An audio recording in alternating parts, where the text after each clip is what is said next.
Namaste everyone. Today I'm going to be interviewing my father, who's a yoga and meditation coach.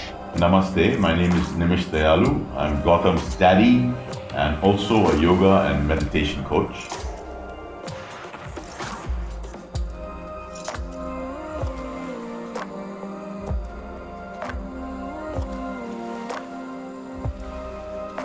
And we're going to be having a short chat about various aspects of yoga and how yoga can help you become a better and stronger being.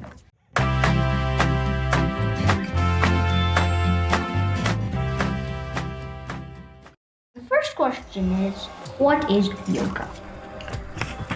So people think that yoga is about getting your body into all kinds of different shapes and forms and touching your head on the floor and your feet are up in the air, and yoga is all about that.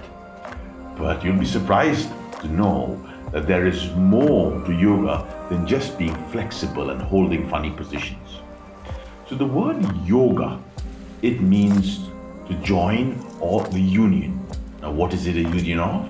It is the union of the human body, the human mind or the human brain, and the spirit. So when these three things are balanced and they're joined, it's called yoga.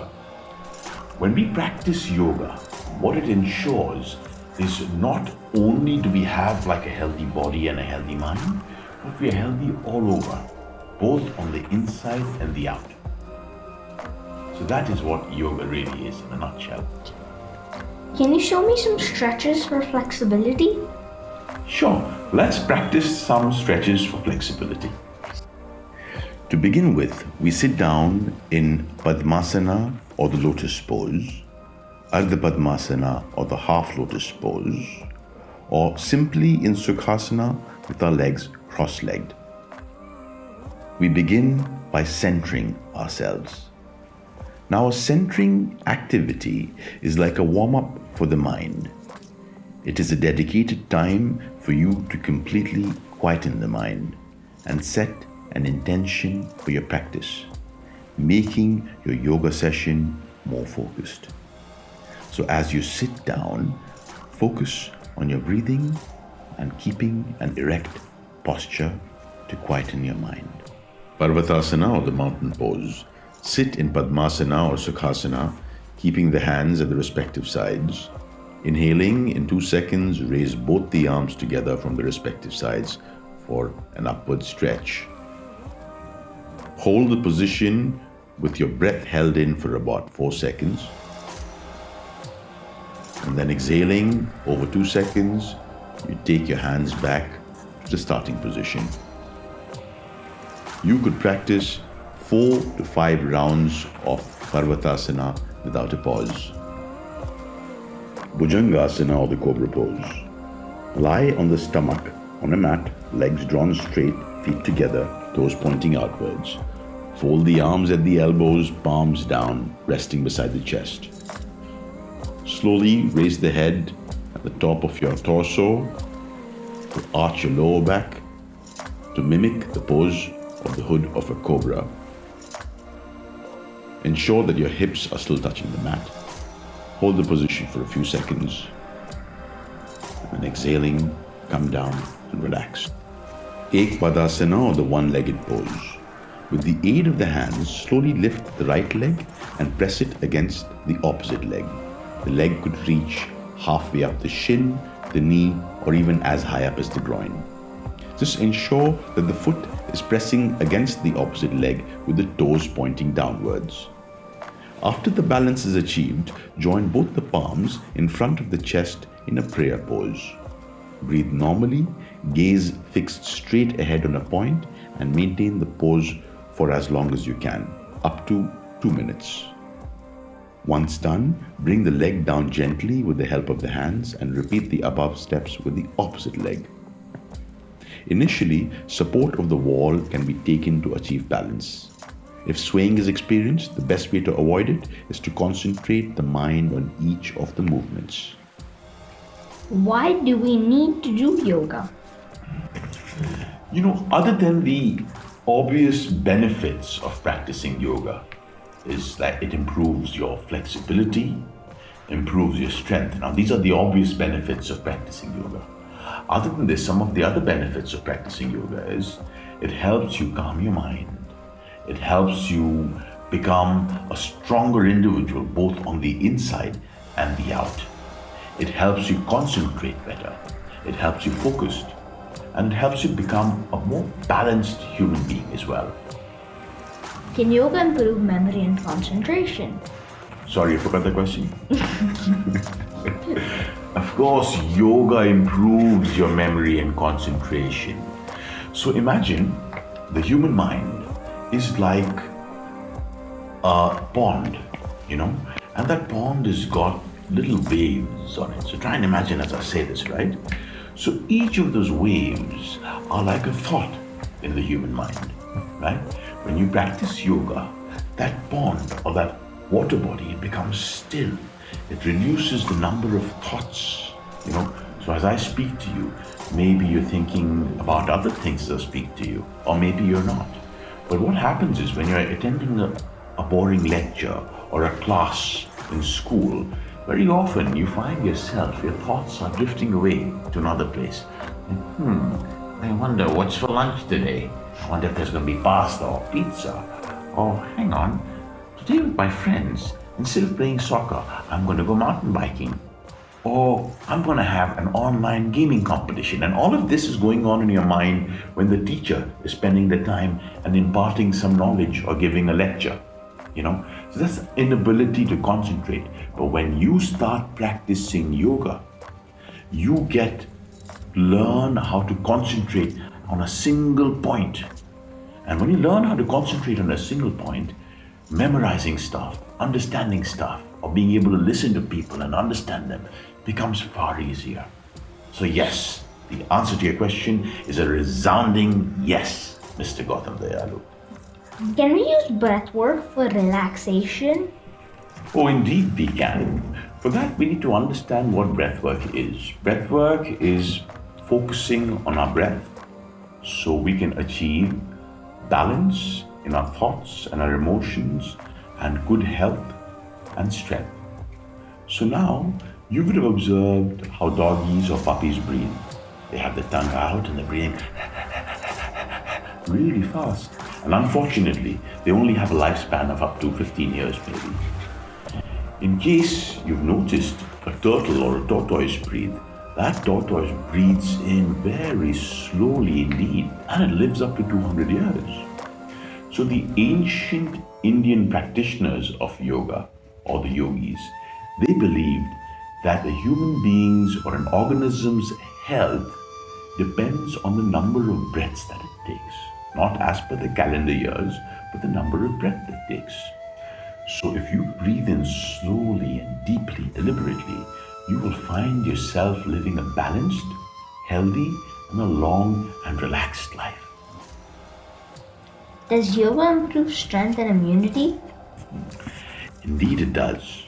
So when one starts practicing yoga, what happens is we work on the inside, because in yoga, what we focus on is developing concentration, focusing on our breath, doing some sort of postures, So the change starts happening from the inside. But that change, when it starts happening from the inside, it spreads all over the body, So it strengthens your body and improves your flexibility over a period of time. So not only does it help you with concentration and relaxation, but improves your strength and flexibility too. Do you have any yoga hacks to calm our minds? So what I'm going to now demonstrate to you are a few breathing techniques which you, when practiced, can help increase your concentration and relax your mind, thereby giving you the ability to give your best or put your best foot forward. So I'm going to share with you a few hacks on how you can calm your mind and relax your body. So the first technique that I have for you is called equal breathing. So before you practice equal breathing, it's very important that you sit down and make yourselves comfortable. You could sit down with your legs crossed on a yoga mat like I am, or perhaps even sit down on a chair or a couch or a bed, keeping your back straight. Now shut your eyes And breathe in and out from your nose, keeping your back straight. And as you breathe in, you can count, maybe a count of 4. Breathing in, 1, 2, 3, 4. Breathing out, 1, 2, 3, 4.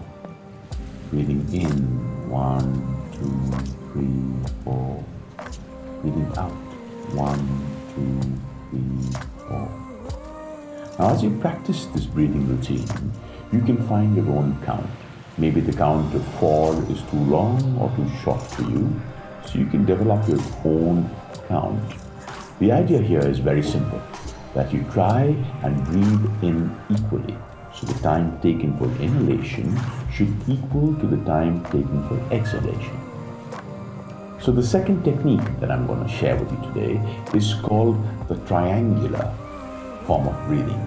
Now, in this form of breathing, what needs to be done is the time taken for the inhalation should equal to the time taken for holding your breath, should equal to the time taken for exhaling your breath.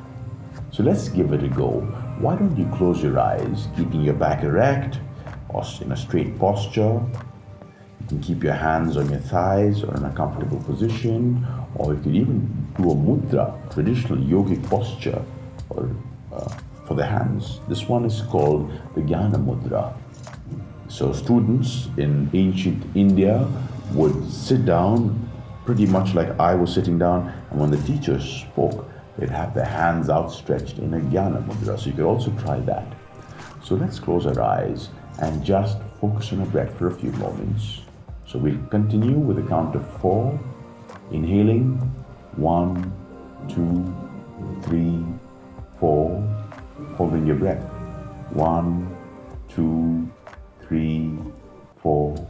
And exhaling, 1, 2, 3, 4. Let's try again. Inhaling, 1, 2, 3, 4. Hold your breath, 1, 2, 3, 4. And exhale, 1, 2, 3, 4. So these are a couple of techniques that you could use to slow yourself down and relax your mind and body before a big exam or a big event, or simply practice this 2 or 3 times a day for a couple of minutes every day to ensure that you maintain your state of balance and calm throughout. Can yoga be used to release stress?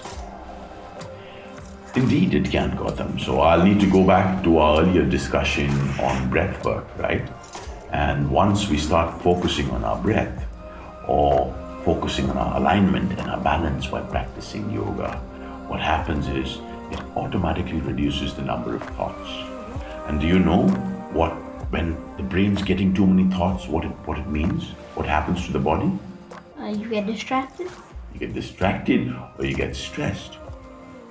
So when you get into a practice which reduces your number of thoughts, automatically your amount of stress comes down. So yoga is a great tool for reducing the stress, both mentally and physically as well. Can yoga be used for good sleep? So Gautam, yoga, what it does is it reduces your number of thoughts, or it reduces your stress. So when you try to sleep with a lesser number of thoughts or lower stress, automatically your quality of sleep increases or improves. So what is good sleep? Good sleep is basically managing to get a few hours of sleep, which is called deep sleep. And deep sleep is a state of sleep where you're sleeping even without dreams, where the sleep is so deep that there is no activity of the mind. So the mind and the body are both asleep. You know, when you're dreaming, do you think the mind is active? Yes. So essentially, what I'm trying to say is when you're in a state of relaxation or de-stressed, then your mind is also in a state of relaxation, and that helps you sleep better. Can yoga be used to reduce fear, nervousness, and tension for stage fright and exam nervousness? Oh, indeed. I told you, all of this is related or correlated to stress. So when you don't have stress, when you're practicing yoga, and practicing mindful breathing or breath work, the stress comes down. So automatically before a debate in front of 500 people, or doing some theater or drama in front of you, the rest of your school, or doing an exam, or getting up on the stage, when your stress is lower, you're automatically more relaxed, and that helps improve your performance. That's all for today. Hope this video helped and inspired you. Please follow Ultimate Freedom by Nimish Dayalu on YouTube for more such videos. And don't forget to like, share, and subscribe to LITKIDS.